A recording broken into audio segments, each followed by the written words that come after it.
English Step by Step, Second Conditional, Step 1. This is an English grammar lesson for students of English.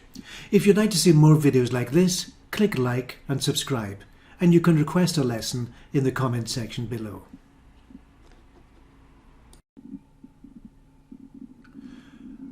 Second conditional. When do we use second conditional sentences? Well, we use this sentence structure to talk about conditions which are imaginary, unlikely, or hypothetical. So hypothetical means you're just imagining a situation.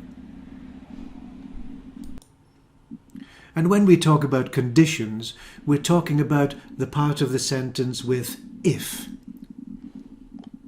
And the other part of the sentence is the main clause. So let's look at some examples. Number 1. If I saw a UFO, I would take a photo. The condition is imaginary. It's a fantasy. If I saw a UFO, and then the result, I would take a photo. And of course, you can make a contraction in the main clause. I would, put it together, that's a contraction. I'd take a photo. Next example. If Alison won the lottery, she would buy a house. And here we have the condition is unlikely. If Alison won the lottery and the result, she would buy a house. And again, you can make a contraction with she would, put it together, she'd. Now number 3 is a negative example with a negative condition and a negative result. If you didn't have a job, you wouldn't be able to pay your bills. Number 4, you'd feel better if you changed your diet. Now in this case, it's hypothetical. Maybe you don't want to change your diet, but if you changed your diet, you'd feel better. And here we have the main clause at the beginning and the condition in the second part of the sentence. Next example, number 5.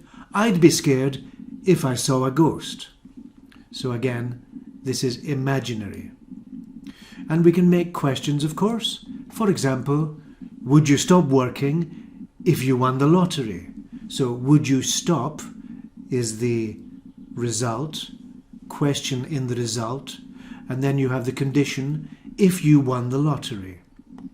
And again, you can put the conditional clause at the beginning and then the question part in the second part of the sentence.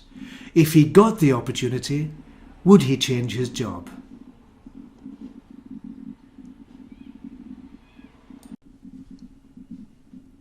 So now let's look at the basic form of the second conditional. Conditional sentences have 2 clauses. Now, in the second conditional, the clause with if is the conditional clause, and the clause with the past simple form is the main clause. The main clause is the imagined result or the consequence of the conditional clause. Note that if the conditional clause comes first, we use a comma. If the main clause comes first, we don't use a comma. So let's look at some examples. If I knew the answer, I would tell you. So there you have the condition, and there you have the result. Number 2, if you travelled back in time, you would learn a lot about history. So there you have the imagined condition, and there the imagined result. And of course you can put the condition in the second part of the sentence. In this example, we'd be sick if we drank the water. And here we can see we don't need a comma, because if the main clause comes first, we don't use a comma. We'd be sick if we drank the water. They'd buy a house if they had enough money. And of course we can make negative examples, like this one.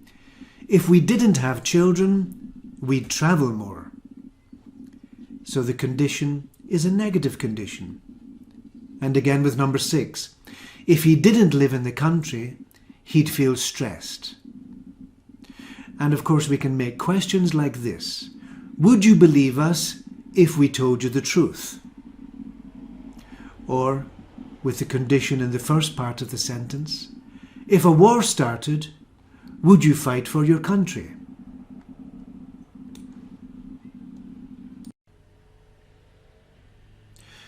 In another English step-by-step series, I've looked at first conditional sentences, so you can watch those to see explanations and examples and try a practice exercise with first conditional.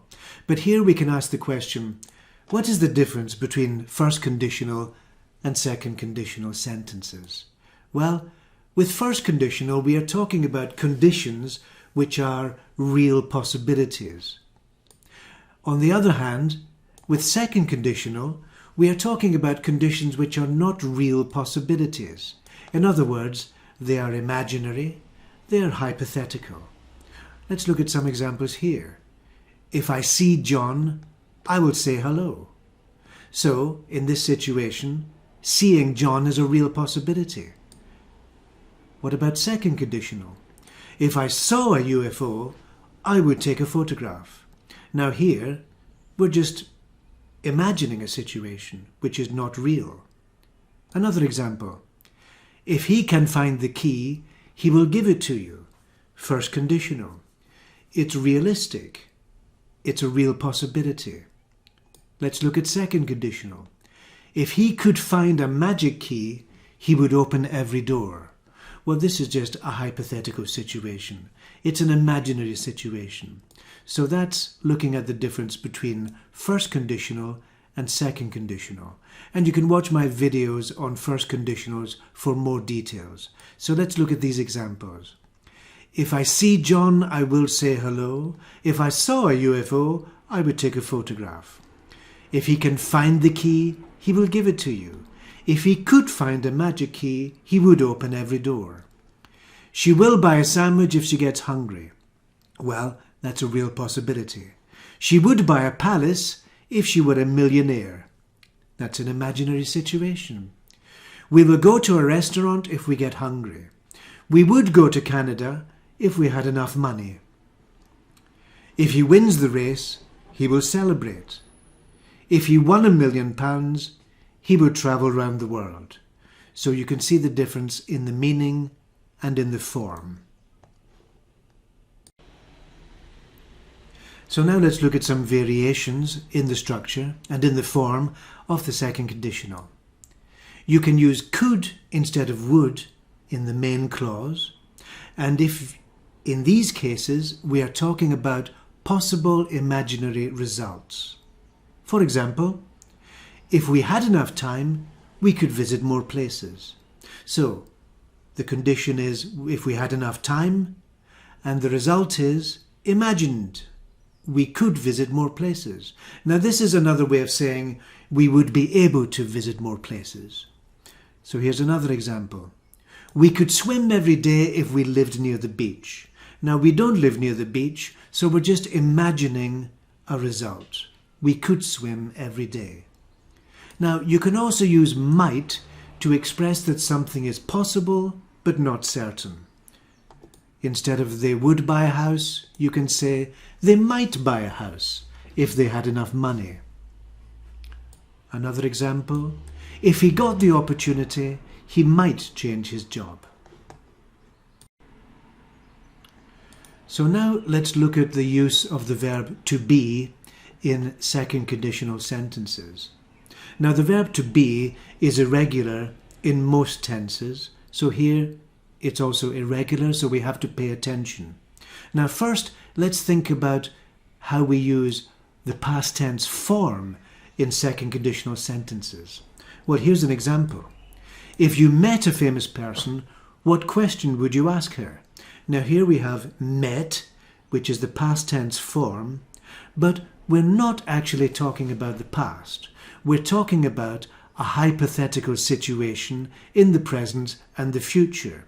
It looks like the past tense, but it's not. It's actually called the subjunctive tense. So, now there's one point to remember about the past tense form with the verb to be, because it's irregular, as I mentioned before. Normally, with the past tense form of to be, we say, I was, you were, he was, she was. But in this particular structure, we say, if I were, if you were, if he were, if she were, etc. So, this is called the subjunctive, and we can look at some examples here. If I were a rich man, I wouldn't work very much. Now, normally, you would say, I was, talking about the past. For example, I was sick, or I was happy. But here, we're talking about a hypothetical situation, and we're talking about an imaginary situation in the present and the future. For example, if I were a rich man, I wouldn't work very much. So let's look at some more examples. If I were you, I would change my diet. Number 3. If you were here now, you would enjoy yourself. Number 4. If he were here now, he would know what to do. Number 5. If she were my friend, I would give her some advice. Number 6. If we were in Italy, we could enjoy the warm weather. 7. If they were faster, they would score more goals. So you can see the form actually doesn't change for all the different subjects in the sentence. It's always where.